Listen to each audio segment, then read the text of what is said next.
지난 시간에 이어서 현대음악은 왜 이렇게 어려운가에 대해서 이어서 얘기해보도록 하겠습니다. 그러면 혹시 그 음악사를 좀 간단하게라도 훑어볼 수 있을까?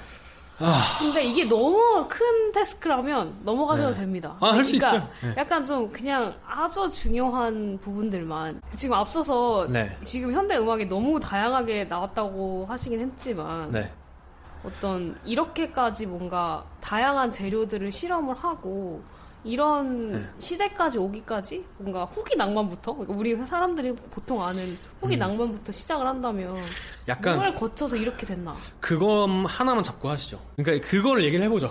그러니까 어떻게 조성이 무너져 가게 됐나. 이거를 좀 얘기를 해드려야 될 것 같은데, 그러니까 약간 조성이란 시스템부터 먼저 얘기를 하면. 조성. 일단 조성이 뭐죠? 일단 그 노래방에 가면 키 있죠?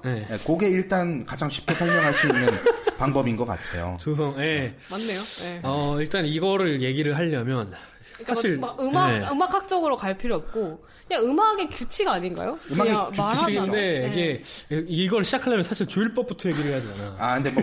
아니에요. 거기까지 가지 맙시다. 됐고요. 이게 어떤 정도의 개념인지. 그러니까 이제, 음악에서 조성이란. 일단 어떤 음악을 구성하기 위해서 음계라는 게 존재합니다. 그렇죠. 거기에서의 다소 중요한 어떤 그 위치들이, 무게 중심들이 두세 개 정도 잡혀 있는 거죠. 그래서 계속 으뜸음이라는, 그러니까 딱 이제 뭐 예를 들어서 C 메이저다, 다장조다 그러면은 도미솔로 오려고 하는 어떤 그 중력 같은 게 있죠. 인력 같은 게 있고, 뭐 그 화음 삼형제라는 이제 초등학생 때 배우는 노래 있죠. 도미솔, 파라도, 솔시레. 요 세 개를 중요한 세 개의 축으로 삼아가지고 그런 이 인력 관계를 골자로 운용되는 어떤 음악이 조성음악인데요. 약간 세계관 세팅 이런 느낌. 그래서 세계관 세팅이 그런 거죠. 그래서 항상 으뜸음으로 어떻게든 끌고 와서 해결을 보려고 하는 어떤 그런 규칙이 존재하는 음악이 조성음악이고, 지난 수백 년 동안 어떤 그 조성음악이라는 질서 하에 많은 음악들이 작곡되어 왔었죠. 자, 여기서 짚어보자면, 그러니까 그거 약간 장조, 단조. 우리가 그 학교 음악 시간에서 배웠던 장조는 즐겁고 신나고, 단조는 슬프다. 약간 이렇게 얘기해서 배웠었잖아요. 그러니까 그 두 개의 음계를 토대로 해서 만드는 어떤 시스템이에요. 그러니까 시스템인데, 예를 들면 가장 쉽게 설명하는 거는 아까 말한 인력 관계라든지 어떤 각 음들의 어떤 중요도나 이런 무게중심이라는 게 있다 그랬잖아요. 쉽게 이야기하면 우리 그런 유튜브 쇼츠에 밈 같은 거 많이 보잖아요. 그 음악하는 사람들이 가장 짜증나게 하는 방법 그래놓고 도레미파솔라시 치고 딱 그 다음에 뭐가 나와야 돼요? 도가 나와야 되는데 그거 안 하고 막 덮어버리고 이게 있잖아요. 그러니까 그 시 다음에 도를 기대하게 만드는 그거. 그게 인력이에요. 그러니까 그 음이 향하는 방향이 생기는 거. 그러니까 방향성이 생기는 거.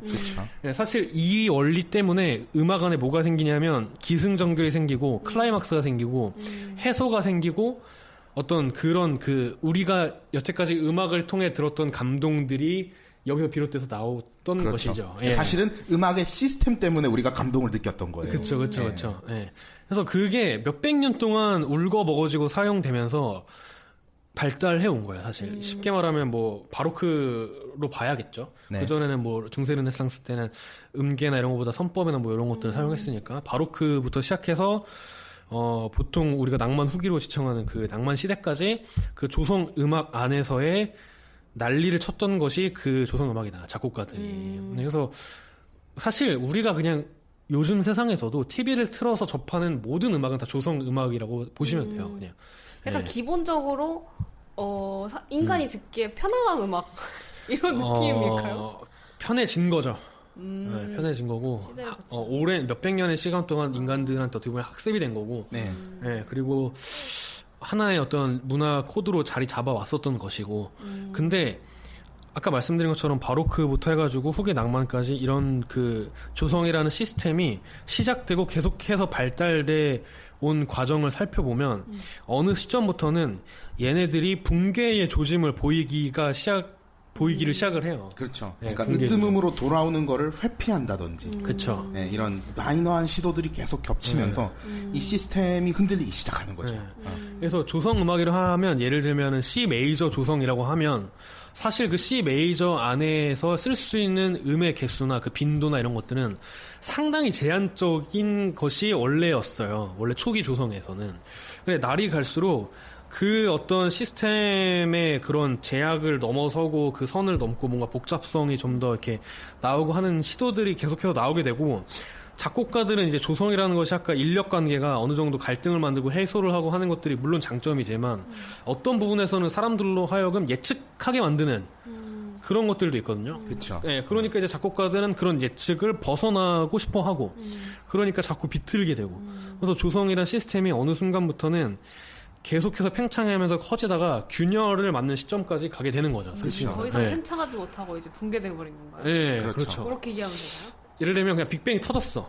빅뱅이 터져서 이렇게 하나의 세계가 창조됐는데, 얘네가 점점 더 밀도가 차면서 다시금 엄청난 밀도를 가진 하나의 점처럼 이렇게 되고, 다시금 팽창해서 깨져 나가는 것이 그 이유라고 저는 그냥 이렇게 이해를 하는데. 괜찮은 비유다. 네. 네. 그래서 그거를 이제 후기 낭만이라고 일컫는 어떤 바그너나 이런 사람들 이후에 나타나는 극단적인 뭐 반음계주의라던가, 네. 아니면 아예 정반대편에서 드뷔시가 했었던 홀톤 스케일의 어떤 온음계주의라던가. 그러니까 음계 자체를 이제 우리 메이저 스케일, 네. 마이너 스케일에서 조금 더 확장을 한 형태라고 네. 볼 수가 네. 있겠죠. 네. 그러니까 약간 시스템을 건드는 거죠. 이게 게임을 하다 질려서 네. 그 게임의 어떤 그 데이터베이스에 그렇죠. 침투해서 그 게임의 어떤 시스템 자체를 막 바꿔놓고 다시 판을 짜서 게임을 하는 약간 그런 느낌까지 고인물이 돼버린 거죠. 네. 네. 그게 약간 어떻게든지 기존과는 다른 새로운 것을 찾고자 하는 예술가들의 어떤 종특이라고 해야 하나? 네. 그 안에서 생겨난 흐름이라고 봐야 돼요, 그러면? 왜냐면 그럴까요? 저는 그렇게 생각하는데, 이게 되게 모순적인 그 인격체라고 생각하거든요.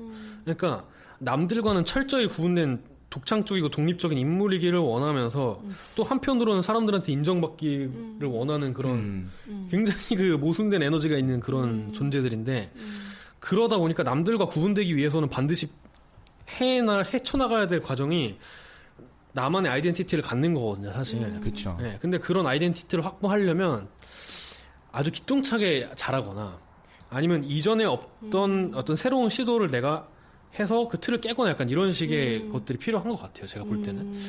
그러다 보니까 계속해서 작곡가들은 이전에 나와는 다른 새로움을 추구하게 되고, 그러다 보니까 그것들이 나왔던 방식을 피한 새로운 방식을 찾아서 또 시도하게 되고, 새로운 재료를 찾게 되고 하는 그런 과정들이 있는 거죠. 그리고 관객들조차도 계속해서 반복되는 것을 보고 있으면 이 양반들도 지치거든, 사실. 이 양반들도 새로운 걸 원하고.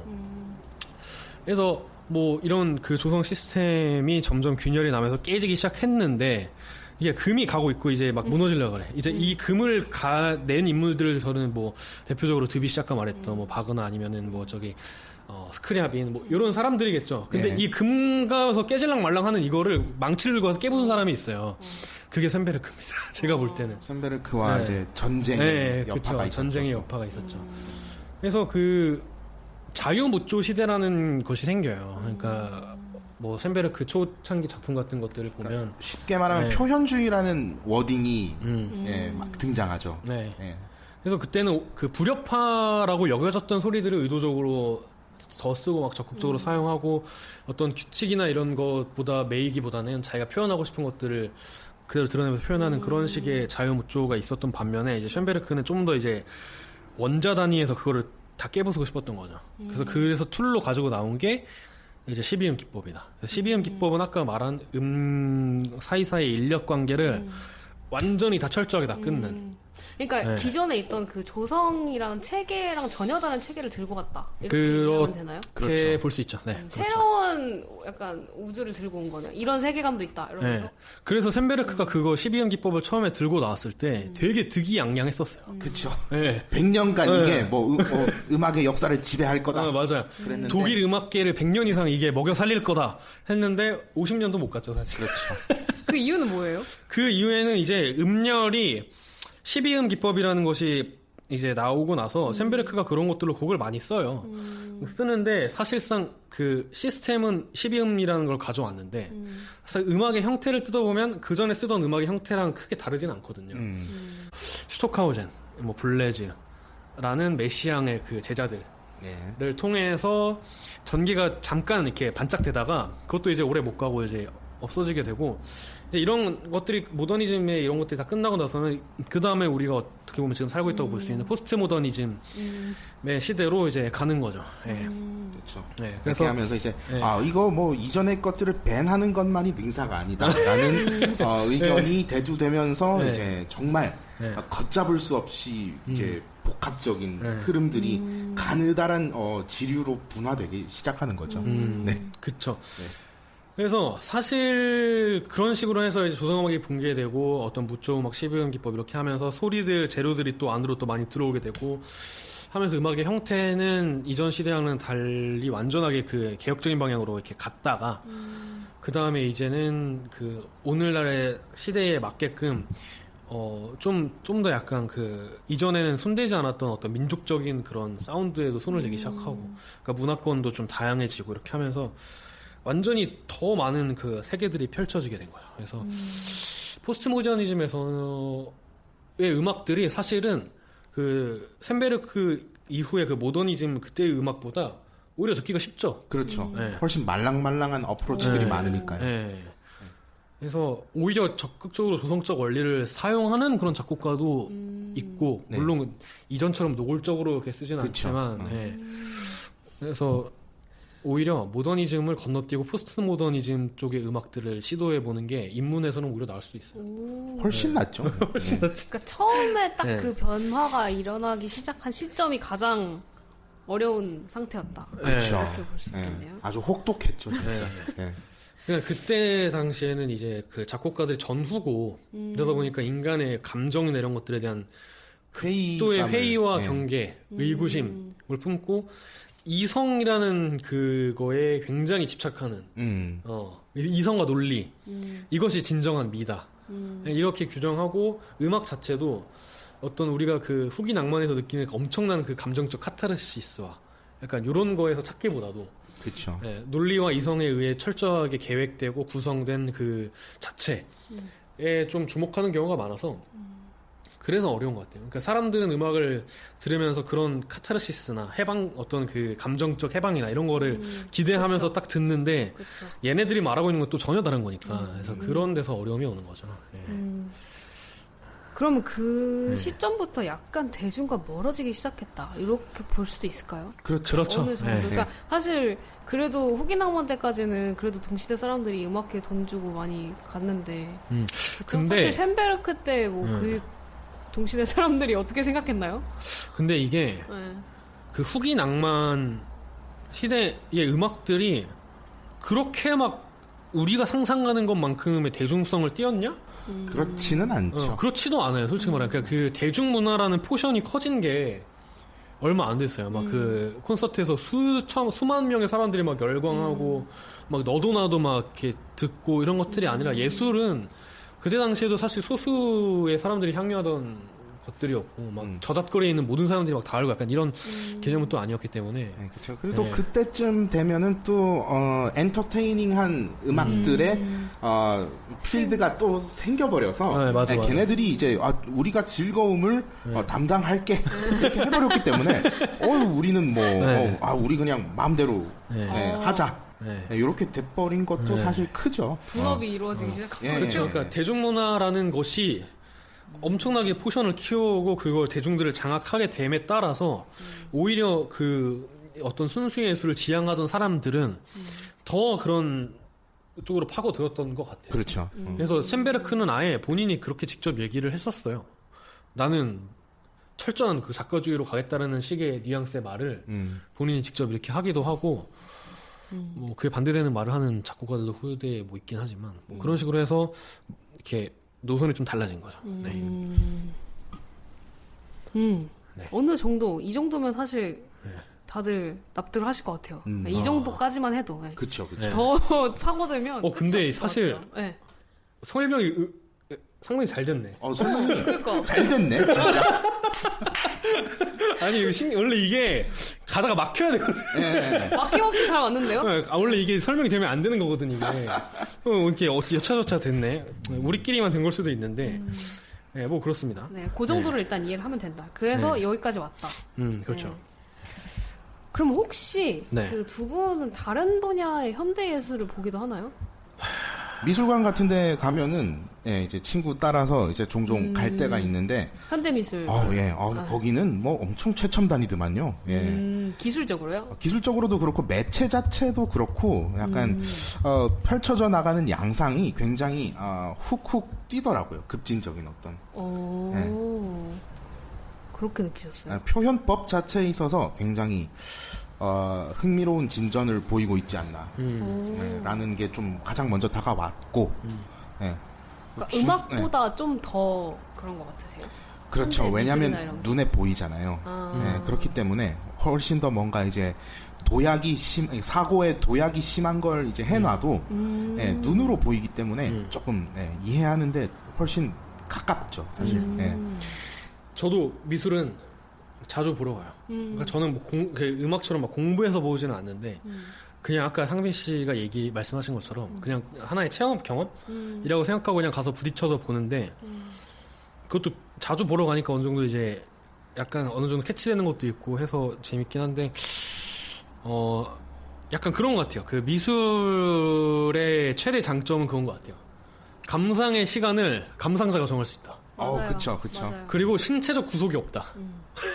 이게 음악과는 되게 다르고 미술이 그렇게 약간 현대적인 걸 시도함에도 관객들이 받아들이는 것은 음악에 비해서 좀 부담감이 덜한 이유인 것 같기도 해요. 그리고 또 한 가지는 그것은 실물로 존재하기 때문에 재화로서 작용을 한다.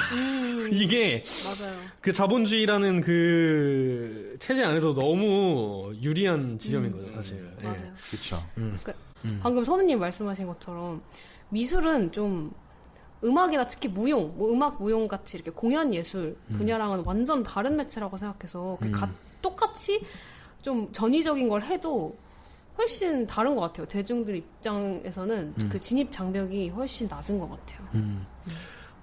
그리고 그런 것도 있는 것 같아요. 음악이라는 거는 어쨌든 무대 예술이고 무대에서 어떤 이벤트가 펼쳐지잖아요. 굉장히 그거는 사실 촉각적으로 다가오기도 하고 스트레스가 그냥 눈으로 보는 거랑은 비교도 안 되게 저는 되게 크다고 생각하거든요. 스트레스가? 그렇죠. 관객들이 그거를 접했을 때 받는 그런 자극? 자극, 정도, 차이 이런 것들도 심해서 그런 것들이 또 음악에 어떤 접근하기 어렵게 만드는 요인도 생기지 않을까. 아까 느꼈을 때 악기를 뭐 고문하는 것 같다. 약간 이런 식의 강렬한 데미지는 미술에서 느끼기는 쉽진 않잖아요. 그렇죠. 네. 미술에서 아무리 종이를 막 찢어놓고 어떤 걸 막 구겨놓고 이렇게 한다고 해도 음악이 그 무대 위에 현장에서 바로 보여주는 그런 어떤 행위적인 그 강도랑은 좀 차이가 있는 거죠, 사실. 저 시간 예술이라는 게 되게 큰 것 같아요. 그러니까 뭐 미술도 요새는 뭐 그런 소리를 활용을 할 수는 있잖아요. 네. 근데 거기를 얼마든지 빨리 뜰 수 있죠. 그쵸. 근데 이제 그 음악 같은 경우에는 거의 그냥 강제로 갇힌 채로 그 시간을 계속 견뎌야 하니까 그쵸. 그런 점에서 대중들한테 쉽게 가지 못하게 만드는 그런 큰 그쵸. 요소이지 않나. 그리고 또 음악이라는 게 작은 차이들이 굉장히 중요하거든요. 그래서 그런 것들이 조금 쉽지 않게 만드는 요인들 중 하나죠. 네. 그게 이제 아무래도 다른 분야와 비교를 했을 때 현대음악이 좀 유독 더 대중과 먼 이유라고 생각하세요? 아무래도 그런 편이죠. 예. 그리고 저는 그것도 있는 것 같아요. 마케팅의 부재. 맞아요. 네. 그러니까 그 미술이라는 거는 어떤 자본이 되잖아요. 그러니까 미술이라는 거는 돈이라는 어떤 게 이렇게 붙기가 쉽기 때문에 그거에 연관된 산업들의 발달 정도가 음악보다는 훨씬 더 잘 되어 있는 것 같아요. 제가 볼 때. 그렇죠. 음악이 비물질화가 되어 버렸기 때문에 좀 그런 게 있죠. 차이가. 그렇죠. 뭐 매니지먼트도 그렇고 어떤 갤러리라든지 아니면은 그런 것들에서 중간다리 역할을 해주시는 분들이 미술은 좀 더 많은 것 같아요. 근데 음악은 좋은 큐레이션의 부재인 그쵸. 거죠. 일단 음악은 생산자가 그것까지 다 해야 돼요. 생산자가 기획도 해야 되고 그 생산자가 그걸 또 사람들한테 팔아야 되고 또 생산자가 그거를 설명을 또 해줘야 되고. 그러니까. 네, 분업화가 이 모든 될 만큼 그렇게 발달하지 않았기 때문에. 네, 그 중간에서 그 연결다리 역할을 해주시는 분들이 부재해 있는 네. 것도 큰 것 같아요. 맞아요. 네, 원래는 거기가 있어야 되거든요. 예술가, 창작자는 창작의 일에 몰두를 하고, 창작가가 내놓은 그 작품들을 안 보이는 사람들이 봐주고, 또 그거를 대중들한테 연결해주고 하는 그런 게 있어야 되는데, 없어요, 지금, 사실. 예술 경영을 하신 분들이 네. 다 어디 가셨나 모르겠네. 네. 네, 다 미술 쪽으로 가신 걸로. 현대무용도 똑같아요. 네, 거기도 거의 진짜 비슷한 실정인 것 같아요. 거기도 몇십 년째 대중이 우리 공연을 찾지 않는다 이런 얘기를 하고 있거든요. 네, 비슷한 문제가 있고 마케팅에 역시 약하고 네, 공연 예술은 어쩔 수 없나 봐요. 그렇죠. 어렵죠. 어려운 현실이죠. 네. 그래도 현대 예술이라 함은 우리가 흔히 동시대성을 띠고 있다 이렇게 말을 하잖아요. 그거에 혹시 일단 동의하세요? 동시대성. 동시대성. 이 시대를 뭔가 대표하는 어떤 것을 갖고 있다. 대표한다. 오히려 대표한다기보다 뛰어넘어야 되는 거죠. 네. 앞서간다? 네. 이렇게 생각하면 될까요? 미래가 무엇일까에 대한 생각이 안 나는 게 더 좋은 것 같아요. 그러니까 미리 미래로 가야 되는 거다. 그러니까 뭔가 그 예술은 항상 동시대보다 살짝 앞서가야 한다. 네, 이 일단 말에 좀 동의를 하시는 편인가요? 저는 그렇게 생각합니다. 사실 앞서 가야 한다라기보다도 저는 아까 그 노선이 틀어진 그 시점부터 되게 많은 과속 페달로 상당히 앞서 가고 있는 상태에 놓여져 있는 것 같고 맞아요. 사실 여기에 있는 우리는 그 다음으로 또 앞서 나가보고자 노력을 하고 있는 거라고 봐야 되겠죠. 근데 동시대성에 대해서 얘기를 하면 동시대성은 그런 것 같아요. 그냥 내가 반영하려고 들지 않아도 자연스럽게 그냥 녹아드는 요소인 것 같고 왜냐면 생활이고 삶이기 때문에 그냥 이건 묻어나는 거라고 생각해요. 그러니까 약간 그 증기기관 같은 게 나왔을 때 약간 그런 사운드들이 반영된 그런 작품들 같은 게 있잖아요. 그렇죠, 그렇죠. 네, 그런 게 있고 우리는 스마트폰을 쓰는 인터넷이 되는 시대에 살고 있으니까 뭐 이런 것들의 소리들이 반영된 그런 작품들도 나오기 마련이고 뭐 동시대성이란 거는 그런 것들이 자연스럽게 반영돼서 나타나는 그런 특징적인 면이라고 생각하고 이보다 앞서 나가느냐에 대한 문제는 저는 그거 같아요. 앞서 나간다, 뒤서 나간다 약간 이런 것보다도 약간 개인성에 맞는 것 같아요. 그러니까 얼마나 나 자신의 개인성을 확보하냐. 그리고 그것이 결국에는 어떤 이보다 전보다 더 진보적인 형태로 계속 발전해서 앞으로 나가고 어떤 성취를 얻느냐. 약간 이런 식의 것이 아닐까. 그렇죠. 네, 그런 것 같아요. 그러니까 시간이랑 관계가 있을까에 대한 의문이 사실 있겠네요. 시대, 시간 우리가 이런 자꾸 것보다 앞서간다고 얘기를 하니까 앞서간 것보다 지극히 제 개인적인 방향으로 가고 있지 않은가. 개인적인 방향이라는 게 네.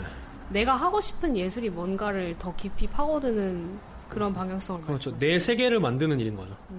그러니까 내 세계, 온전히 내 세계를 만들게 되면 그것은 타인한테 분명히 낯선 것이 될 거니까 그것은 또 새로운 것이 될 것이고 새롭다라는 거는 어떻게 보면은 뭐 이전에 없던 것이라는 의미에서 새로운 시대성을 갖고 있다라고 또 볼 수 있는 것일 거고 뭐 저는 그런 측면에서 그냥 이해하고 있습니다.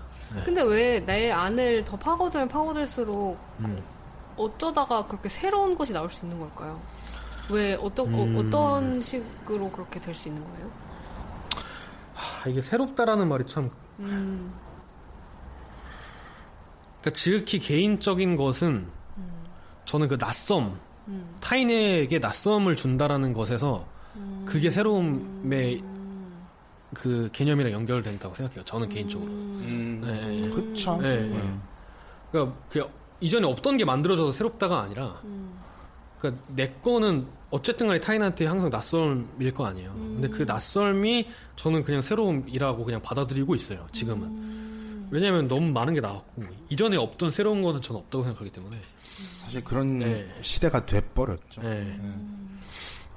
근데 그 예술이 이제 항상 동시간대보다 어쨌든 앞서간다 이런 얘기가 있잖아요. 그리고 네. 실제로 우리가 여태까지 겪었던 예술이 상당 부분 많이 그랬잖아요. 그래서 네. 지금 봐서는 별로 새롭지 않지만 그 시대에는 굉장히 새로웠고 뭐 이런 식으로 예술이 항상 앞서갔다 이런 식으로 얘기가 되는데 근데 이게 항상 그렇진 않잖아요. 보면은 발표 시점에 똑같이 대중에게 사랑을 받았고, 그러면서도 이제 시대를 뛰어넘어서도 사랑을 받는 작품이 있기도 하잖아요. 그래서 그런 걸 보면 또 꼭 앞서 가야 하나? 뭐 이런 생각도 좀 들고, 그러니까 여러 가지 사례들이 있어서 그 동시대에는 크게 인정받지 못했지만 나중에 가서야 인정받는 경우도 있고, 그 차이는 뭘까요? 뭐라고 생각하세요? 저는 그냥 운이라고 보는데 사실. 저는 약간 그게 처음 그걸 접했던 사람들이 어떤 무리의 사람들이었냐? 그렇죠. 네, 그게 되게 중요한 것 같고, 그리고 또 이제 음악에는 음악학자라는 존재들이 또 있기 때문에 네, 그들이 또 얼마나 또 옆에서 의미 부여를 하고 바람 잡아주고 네, 그런 것들이 됐느냐, 그런 것도 좀 성패를 좌우하는 것 같고, 네. 여러 가지 이유들은 있죠. 그러니까 정말 지금 예를 들어서 브루크너 교향곡 7번 같은 경우는 당시에도 굉장히 반응이 좋았고 지금도 굉장히 좋은 곡으로 평가를 받고 있고 그런 곡도 있고, 반면 봄의 제전처럼 초연 때 완전히 뭐 아사리판이 났다가 몇 년, 1년 후에는 갑자기 또 칭송을 받는 그러니까. 그런 미스테리한 일들이 벌어지잖아요. 뭔가 여러 가지의 요인들, 어떤 뭐 대중성을 충족시킬 만한 그런 요인, 그리고 어떤 예술성을 충족시키는 요인, 이런 것들이 잘 맞아 떨어지는 그런 특이점 같은 케이스들이 생길 수가 있는 거죠. 뭐 그렇게 해서 잘 되고 후대에도 좋은 평가를 받는 작품들이 덜어 있는 것이고, 그런 분들은 잭팟이 터진 거고 사실. 그렇죠. 그러니까 많은 것들이 이렇게 잘 맞물려야 일어날 수 있는 일이다. 그렇죠. 그리고 그런 것들이 잘 됐던 시대를 생각해 보면 어떤 대중들의 어떤 문화도 상당히 어느 정도 수준에 올라와 있었던 시대의 배경이었던 것도 한몫하는 것 같아요. 약간 수요층들이 꽤나 많고, 예를 들면 막 베토벤 당시에 보면은 뭐 어떤 혁명이나 이런 것들 때문에 이전에 봉건 질서나 이런 것들이 완전 무너져 내리고 부르주아 같은 계급들이 생겨나면서 그 사람들이 사실상 예술에 대한 수요를 전담을 했잖아요. 그렇죠. 그래서 그분들이 어떤 애호가 입장에서 또 자본을 갖고 있는 입장에서 그런 것들을 뭐 장려하고 또 관심을 갖고 그런 그 애호가 팬층들이 있고 하는 그런 마당이니까 사실 그런 수요가 또 생겨나고, 그래서 그런 관점에서 뭔가 대중성과 예술성 두 마리 토끼를 잡는 그런 케이스들도 발생을 하게 되고 약간 그런 게 아닐까. 그리고 아까 상빈님이 말씀하신 것처럼 대중예술이라는 그 분야가 이렇게 급부상하면서 이렇게 이 순수예술 그러니까 소위 말하는 순수예술 대중예술이 이렇게 분업이 되면서 그게 더더욱 어려워지는 것 같아요. 대중성과 예술성을 동시에 잡는다는 게. 그렇죠. 개념이 거의 불가능해진 게 아닌가, 요새는. 옛날에 그쵸. 비해서. 그러니까 사실 대중적이려면은 내용을 빼야 돼요, 계속. 내용을 계속 하나 빼다 보면은 어느새 경음악이 되거든요. 근데 이게 그 대중성을 확보하는 그 부분에 있어서는 어느 정도 공식이란 게 성립이 돼 있어요. 예를 들면 뭐 이제 그 대중음악 씬에서도 머니 코드라는 그 코드 진행이 있잖아요. 251. 그러니까 사람들이 좋아하는, 그 사람들이 어떤 직관적으로 좋아할 법한 그런 것들은 어느 정도 공식이 있고, 그런 것들을 맞춰나가, 물론 그런 대중적인 성공을 이끄는 것도 물론 굉장히 어려운 일이지만 그런 것들이 있기 때문에 그런 것도 있고, 저는 또 하나 또 그냥 얘기를 하고 싶은 거는 옛날에 이제 음악사 책을 공부하면서 봤었던 건데, 이제 완전히 원시 시대까지 올라가면 그때는 예술이 어떤 형태로 존재했을까라는 질문이 있었거든요. 근데 그때 당시에 그 책의 저자를 얘기를 하면서 동굴에 살던 원시인들을 생각해보자. 그러면은 힘센 사람들은 나가서 사냥을 했을 것이고 여자들은 거기 안에 살림을 했을 것이고, 이제 개중에 이제 나가서 싸울 힘은 없는데 보니까 그림을 잘 그리는 사람 하나가 있었을 거잖아. 그럼 그 사람은 일평생 동안 뭐 하냐면 동물의 벽화를 그리는 일을 하는 거예요. 근데 이제 그 사람이 이제 그 다음 대에 이 일을 전달을 해줘야 될 거 아니야. 그러면 그 사람은 일평생 동안 자기가 읽어온 노하우를 자기 밑에 제자한테 삶을 바쳐서 또 전수를 하는 거예요.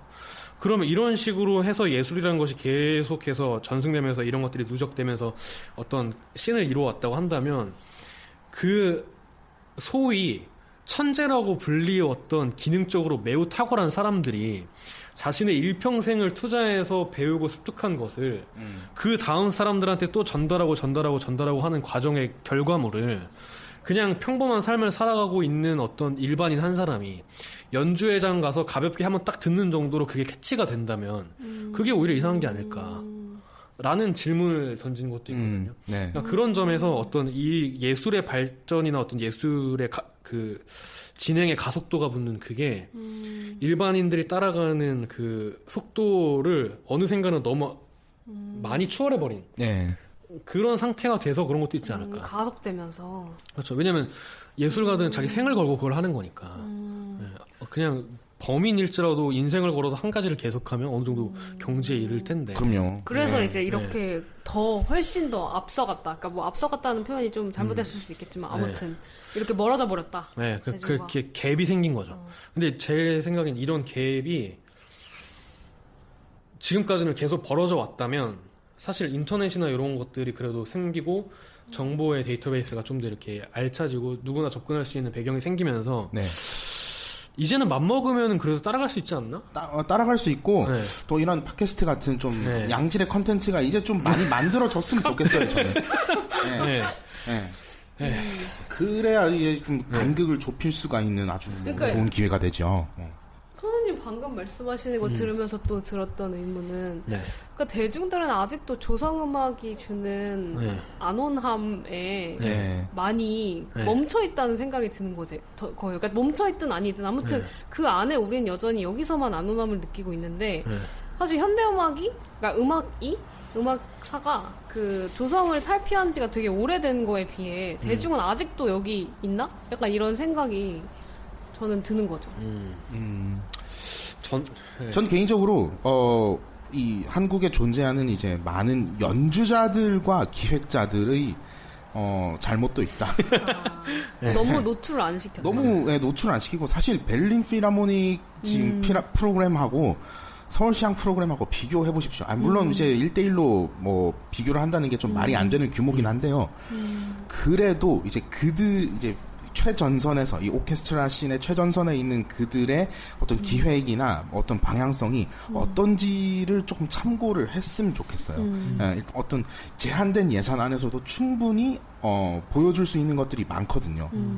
근데 너무 조금 한때 서울시향 프로그램이 굉장히 진보했던 때가 있었는데 지금 또 갑자기 원위치로 돌아왔다고 생각하거든요. 하여튼 그런 거를 좀 좀 했으면 좋겠어요. 그러니까 좀 많은 사람들에게 이게 노출이 돼야지. 맞아. 그런 학습을 해야 되는데. 그리고 저는 그것도 되게 중요한 것 같아요. 그 사람이 새로운 음악을 계속 찾아 듣는 연령대가 딱 20대 초반 정도까지 보통 일반적으로 머무는데요. 그리고 한 30대가 넘어가면 새로운 음악을 찾아 듣기보다도 약간 기존에 들었던 좋았던 음악을 찾는 경향이 높다고 해요. 근데 이 얘기를 왜 하냐면 약간 저는 그 예술 교육에 대한 부분도 좀 많이 수정이 돼야 된다고 생각해요. 저는 이렇게 어렸을 때 문제가 많죠. 그런 것들을 접할 수 있는 기회를 좀 제공해주고 적극적으로 그런 것들을 수용할 수 있게끔 맞아. 받아들일 수 있는 그런 과정들. 아까 훈련이 필요하다고 하셨잖아요. 그러니까 그런 훈련들을 저는 해야 된다고 봐요. 맞아요. 교육의 어떤 기관에서, 어떤 뭐, 교육의 장에서.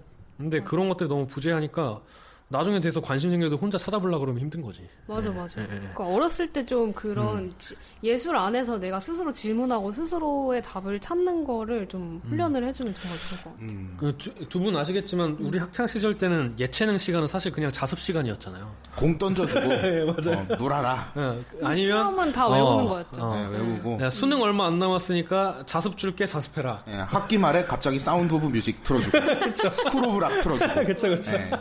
그랬거든. 그런 상황이었기 때문에 그게 필요하지 않나. 그래서 제가 학부 때 교생 실습을 나갔어요. 교직 과정 기술을 해가지고 나갔었는데 걔 중에 제가 그때 당시에 가서 어떤 걸 했었냐면 나만의 플레이리스트를 소개해보자 약간 이런 그 프로그램을 만들어서 애들이랑 했었는데 거기서 그 남고였고 인문계였는데 어떤 학생이 슈토카우젠의 소년의 노래를 아이고 예. 전자음악이. 네, 그 전자음악인데 그거를 꺼내 들고 나온 거야. 그래서 야 너는 이거 어떻게 알고 이거를 가져왔냐? 그거 물어봤더니 중학교 때 교과서에 그게 그 귀퉁이에 그쵸. 그게 실려 있었는데 선생님이 설명을 안 해줘서 자기가 궁금해서 찾아 들어봤대. 근데 자기가 찾아 들어봤는데 왠지 모르게 좋아서 그 진짜 특이한 애다 정말. 뭐가 그 친구? 네, 왠지 모르게 좋아서 가끔 찾아 듣는다. 그래서 내가 여기 플레이리스트에 넣었다 이렇게 하더라고. 근데 나는 만약에 걔한테 좀 더 적극적으로 그런 것들을 알려주는 사람이 있었더라면 소개해주는 그런 교육이 있었더라면 걔는 좀 더 발전적으로 뭔가 더 해보지 않았을까? 약간 이런 생각이 드는 거죠. 걔는 선생님이 설명을 안 해줘서 자기가 찾아서 봤대잖아. 범상치 않은 친구. 네. 그런 애들이 있어요. 있는 거예요. 근데 그런 어떤 그 취향이나 이런 걸 가진 친구들이 사실 공교육 안에서 다 죽어가는 거죠. 맞아. 그런 그게... 씨앗을 갖고 있는 친구들이 다 죽고, 그리고 그런 씨앗이 없어도 그냥 진짜 계속 교육을 시키면은 그게 훨씬 더 마음이 열리고 훨씬 더 다양한 예술을 보는 힘이 길러질 것 같은데 그게 너무 아쉽죠. 그렇죠.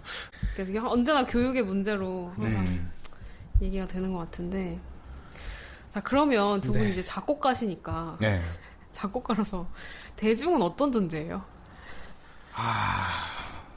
지금 계속 우리가 대중예술과 순수예술을 암암리에 계속 이렇게 분리해서 얘기하고 왔는데 어때요? 대중에 대한, 그러니까 대중을 일단 인식을 하시긴 하세요? 저는 조금 하는 편인데 설득시키고 싶을 때도 있고 따돌리고 싶을 때도 있어요. 일부러? 네. 대중? 네, 그냥 인식은 하지만 동반자는 아니다. 약간 그런 느낌이죠. 대중. 그러니까 그냥 이제 창작자로서, 그러니까 특히 현대 음악가로서 대중과의 소통이라던가 대중의 인정이 별로 그렇게 중요하지 않다고 생각하세요? 저는 중요하지 않다고 생각해요. 그러니까 대중한테 크게 찬사를 받는 것도 바라지도 않거니와 찬사를 받는다고 그게 또 좋은 거라고 생각되지 않고 저는 오히려 사실 가장 의식되는 거는 약간 주변 동료 작곡가한테 사실 오히려 그게 더 신경이 쓰이지. 그러니까 아는 사람들이 보면 그게 좀 쫄리는 거지, 솔직히 말하면. 오히려. 솔직히 대중들은 만약에 그 사람이 좋다고 해도 의문이 들 것 같아. 진짜로 좋아서 좋다고 하는 건지. 그러니까 약간 그런 생각이 들 것 같기도 하고. 그리고 저는 대중과 대중 안에 포함된 개개인의 사람들은 좀 분리해서 볼 필요가 있다고 생각해요. 그러니까 부분의 합의 전체가 아니라고 생각해, 나는. 그 대중이라는 어떤 하나의 대상은 뭔가 좀 다른 특성을 갖게 되는 것 같아요. 그거 아세요? 혹시 글렌 골드가 난 대중을 혐오한다고 했던 거 아세요? 그쵸. 그쵸. 약간 그 생각이 나는데. 그쵸. 그러니까 약간 대중이랑 그냥 그 집단화가 되면 그 구성원 개개인들이 갖고 있는 어떤 특성들이 과도하게 부각되는 양상을 보이잖아요. 지나치게 천박해진다거나 아니면 지나치게 뭔가 저속해진다거나 하는 모습으로 보여지길 때도 있고 그리고 요즘 시대는 사실 너무 모든 게 빨리빨리고 뭔가 즉각적인 그 리액션을 원하고 자극적인 걸 원하고 하다 보니까 지금 시대의 표면상에 보이는 대중의 모습은 저는 사실 그렇게 긍정적인 이미지는 아니긴 해요. 사실. 네. 그래서 저는 그냥 한 사람 한 사람한테 집중하는 게 낫다. 그냥 이렇게 보는 입장입니다. 그러니까 대중을 파헤쳐 들어가서 그 안에 있는 개개인들 중에 나랑 조금 맞는 사람들을 하나둘씩 엮어가는 게 맞지 않을까. 그런 관점입니다. 네. 혹시 그렇게 대중과 멀어지는 게 약간 예술가의 미덕이자 예술의 순수성을 지키는 방법이라고 생각하세요? 아까 말씀하신 대로 이렇게 개인의, 그러니까 나한테 집중을 해야지 이제 대중과는 좀 멀어질 필요가 있다. 이렇게 보세요? 저는 대중과 떨어져서 혼자만의 시간을 확보하는 거는 필수적인 사항이라고 그냥 생각을 하고, 그렇다고 그래서 대중과의 접촉을 약간 의도적으로 기피할 필요는 있냐? 저는 그건 또 아니라고 생각해요. 그래서 저는 그냥 그거를 분리해서 같이 가져가야 된다고 그냥 봅니다, 저는. 네. 저는 개인적으로 투트랙이에요. 약간 많은 분들이 이걸 좀 듣고 좋아해줬으면 좋겠다라는 때의 곡이 또 조금 쉽게 풀리는 곡이 있고, 뭐 알아듣든 말든 이건 내가 해야 된다 라는 게 있을 때는 철저히 뭐 따돌리죠, 사실. 거의 일부러 따돌리는 수준까지 간 적도 있는데, 그래서 저는 좀 투트랙을 쓰는 편이에요. 아까 말한 대로 사실 역사상 많은 작곡가들이 그랬듯이 그런 거군요. 투트랙으로. 그게 제일 현명한 것 같긴 해요. 그렇죠. 그래도 사회생활은 하셔야죠. 그쵸. 해야죠. 네. 그럼 마지막으로 저희 현대음악을 좀 영업을 해보는 시간을 가져보려고 하는데, 네. 방금까지 대중 어떻게 생각하는지 상관없다라고 하셨지만, 그래도. 아니, 뭐, 이거 영업하는 건 굉장히 중요해요. 그렇죠, 중요하죠. 그래도 먹고 사셔야 되니까. 그렇죠. 그러니까 저도 이제 한 번 정도밖에 안 본 사람이라서 어떻게 이제 앞으로 공연을 보러 가야 할지, 현대음악 공연을 간다면, 그걸 좀 물어보고 싶었어요. 그래서, 현대음악 공연을 처음 가는 사람이 있다면 그 사람에게 어떤 마음가짐을 준비를 하고 가라라고 말해주고 싶으신지. 일단 전 중요한 거는 주변에 현대음악을 조금이라도 아는 분을 찾아서 이거 괜찮겠냐 진단을 부탁을 해야 돼요. 이게 진짜 너무 이게 업다운 편차가 심해가지고 어떤 공연은 제가 가도 죽고 싶을 만큼 괴로운 공연이 있고. 그렇죠. 그러니까 그리고 현대음악 처음 듣는데 너무 재밌네 라고 할 만한 반응을 보일 만한 공연도 있거든요. 그래서 좀 주변 아는 분들에게 좀 진단을, 그러니까 약은 약사에게 느끼고 그러니까 좀 도움을 받는 게 일단은 좀 중요한 것 같아요. 검증을 받아라. 그러니까 예를 들어서 뭐 좀 익스트림한 음식으로 뭐 삭힌 홍어 이런 거 있잖아요. 예를 들어서 뭐 목포에 놀러를 갔어. 근데 아무것도 모르고 아무데나 들어갔다가 정말 뭐 못하는 집에 들어가가지고 다시는 안 먹게 되는 경우가 있잖아요. 그러니까 이 현지 로컬 분들께 혹은 우리가 맛집 리뷰 정도 찾아보듯이 약간 사전 대비가 필요하다. 그 정도를 일단 먼저 얘기를 해보고 싶어요. 저는 이제 좀 책장을 넘겨보시라. 좀 공부를 좀 하고. 그러니까 그 다음 챕터로 넘어가 보자. 그 책장. 그러니까 약간 뭐라 그래야 될까요? 사실 막 이제 막 쇼팽을 접하고 거기에 심취해 계셔서 요새 쇼팽 콩쿠르를 막 열일을 찾아보시는 분들한테 현대 연주에도 와서 들어볼래라고 말하는 건 너무 좀 어려운 일이라고 생각을 해요. 근데 이제 좀 음악을 들어보신 분들, 나는 뭐 리하르트 슈트라우스까지는 소화가 된다. 그쵸. 뭐 브루크너까지는 난 소화가 된다. 그러시냐? 그러면 이제 다음 챕터로 넘어가 보시자. 한번 이렇게 데리고 가보거나. 그러니까 단계별로 하나씩 이렇게 가야 된다. 아니면 또 하나 좋은 방법은 저기 우리나라에도 몇 개 안 되지만 그래도 음악제가 있습니다. 초에 통영에서 하는 통영국제음악제, 통영국제음악제라든지 뭐 대구 현대음악제라든지 이런 게 있거든요. 그냥 약간 뭐 휴가 기간을 맞춰서 그냥 잠깐 한번 들러보셔도. 그래서 거기서 가면 뭐 그 코른골트 같은 작품도 하기도 하고. 그러니까 션베르크랑 동시대를 살았지만 영화음악 노선으로 빠져서 굉장히 할리우드 사운드를 보여줬던 작곡가죠. 그래서 통영 시민분들도 그냥 와서 볼 수 있을 정도의 연주도 하는 반면에 그 유럽에 되게 유명한 앙상블 단체를 모셔와서 거기 현지인들이 말아주는 그런 현대음악 연주를 또 보여주기도 하고, 거기 또 통영 거기 음악당의 뷰가 또 좋거든요. 약간 그래서 그런 데서 어떤 여행 삼아 그 좋은 기억을 한번 접해보시는 것도. 약간 그 엄마가 애기한테 뭐 낯선 음식 먹을 때 다 잘라가지고 밥에다가 섞어 놓잖아요. 그리고 그 가스라이팅 하잖아. 이거 맛있는 거다. 이거 맛있는 거다. 이러면서.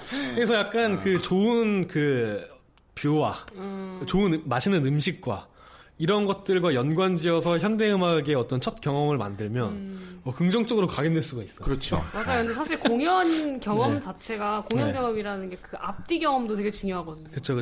내가 뭘 먹고 뭘 보고. 그래서 통영 가서 굴국밥 하나 딱 말아 먹고 이제 바다 한번 딱 봐주고 그 다음에 딱 연주 짧은 거 하나 딱 듣고 나와주는 정도여도 좋을 수도 있어요. 그게.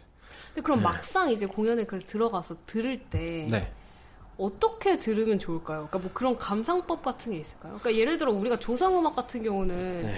아까 말씀하신 대로 예측되는 바가 있고 이제 집으로 가겠구나. 집으로 가서 끝이 나겠지? 이런 게 있잖아요. 근데 그런 것 자체가 아예 없는 게 현대음악이니까 그냥 몸을 맡기나요? 흘러가는 선율에 몸을 맡기나요? 그러니까 약간 그 감각은 갖고 가시는 게 좋은 것 같아요. 어떤 그 사운드, 약간 소리 자체가 주는 어떤 그 느낌에 대한 감각? 그러니까 어떤 기승전결이라기보다도 그 작곡가가 소리 자체를 구성해서 만든 어떤 그 소리의 질감도 있을 것이고 어떤 음악도 그 약간 그 음향적인 그런 것도 있을 것이고 그런 것들의 감각을 어느 정도 어떤 뭐 음반을 통해서 듣던지 해서 감각을 얻어가시는 것도 필요할 것 같고 그 현대 미술에서 보면 굳이 비유해서 설명을 하자면 그 조성 음악에서의 멜로디 같은 것들 아니면 형식 같은 것들이 미술로 보자면 어떤 그 뚜렷하게 그림에서 보이는 사물이라든지 아니면은 그림 안에 구도라는 거든지 이런 것들이 음악에서의 선율이나 형식일 수 있거든요. 근데 만약에 현대 미술을 내가 본다고 가정을 한다면 우리나라 그 김한기 선생님 작품 같은 걸 보면 네네네. 그런 작품들은 구체적인 형태는 없잖아요. 구체적인 형태는 없고 어떤 패턴 같은 것들이 보이고 그 패턴에서 나오는 어떤 에너지나 질감 같은 거를 우리는 보러 가는 거잖아요. 그러니까 그런 어떤 방향성을 가지고 음악도 접하면 괜찮을 것 같아요. 그렇죠. 네, 네. 그러니까 소리의 어떤 그 조성이 만들어내는 방향성을 쫓아간다라는 느낌보다 소리가 디스플레이 되었을 때 만들어지는 그 효과를 느끼는 거죠. 네. 근데 들어보면은 네. 오히려 현대 예술이 그런 면에서는 훨씬 더 감각적인 것 같아요. 그쵸. 네, 그걸 네. 들으러 가는 완전 거예요. 그 감각에만 몰입을 하는 거죠. 그러니까 네. 어떻게 보면 조성이든 뭐 어떤 규칙이든 우리가 예상하는 바의 어떤 미의 그런 것들이 정해져 있잖아요. 우리가 학습한 거고. 근데 그걸 이제 다 일단 잠재워 놓고 그냥 완전 감각을 열어서 이제 받아들여 봐라. 이렇게 좀 들리는데 그쵸. 맞을까요? 네.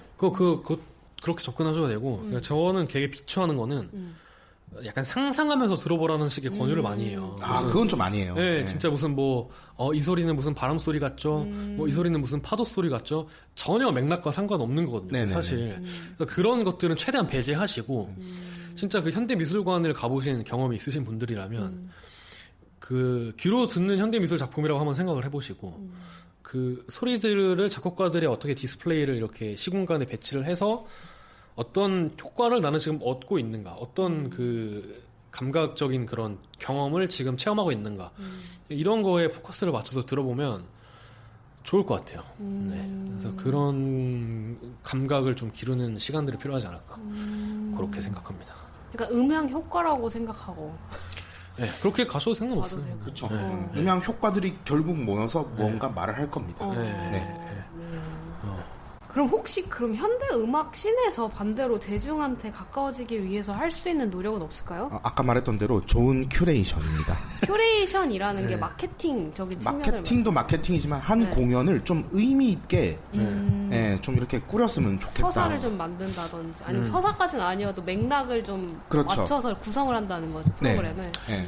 진짜 말씀하신 것처럼 아까 좋은 작품은 의도가 분명하다고 했잖아요.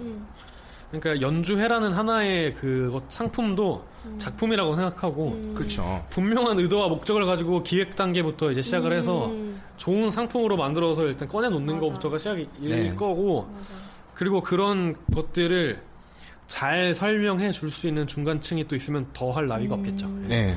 약간 음악에도 뭔가 도슨트 같은 게 있으면 참 좋을 것 같아요. 그러니까요. 그렇죠. 그쵸?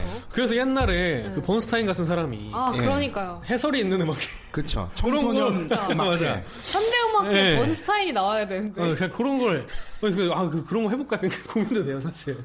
잘하실 것 같아요. 네, 그런 게 필요하다고 생각합니다. 그런 게 이제 필요하긴 하다. 그리고 어떤 그 청취 문화에 대한 것도 생각해 볼 필요도 있는 것 같아요.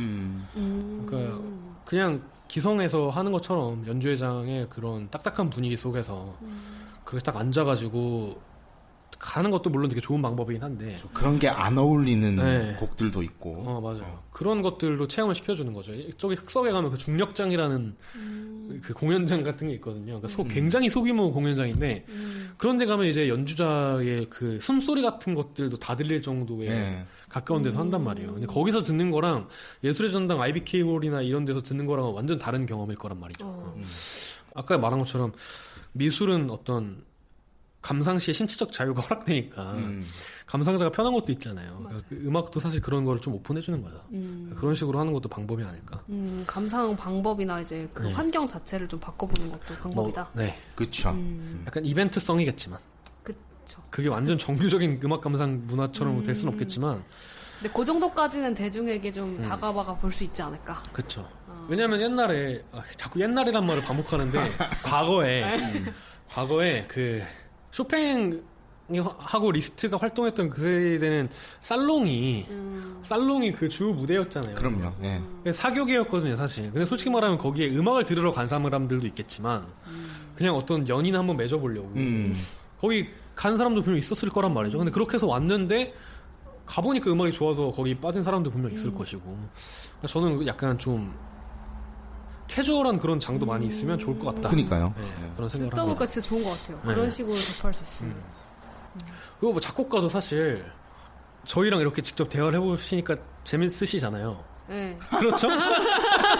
약간 강요된 측면이 있어요. 네, 그 약간 그렇죠. 그런 게 있잖아요. 근데 이제 작곡가를 그냥 그 보통 연주 듣고서 막 박수 치며 무대 위에 올라와서 잠깐 한 10초 정도 딱 인사하고 그냥 내려오는 그렇게 보면 별로 매력이 없거든요, 사실. 그래서 그런 어떤 창작자에 대한 그 브랜드화 뭐 이런 것도 필요하지 않을까. 뭐 그런 생각도 합니다. 네. 좋습니다. 네. 저희는 또 앞으로 다양한 주제들, 그러니까 뭐 창작자의 입장이라든지, 뭐 영감을 찾는 방법이라든지, 뭐 이런 여러 가지 것들에 대해서 얘기를 나눠보도록 하겠습니다. 네, 감사합니다. 지금 거의 2시간을 떠들지 않았어요? 1시간 52분을 넘어가고 있네요. 그러니까 네. 거의 2시간 가까이.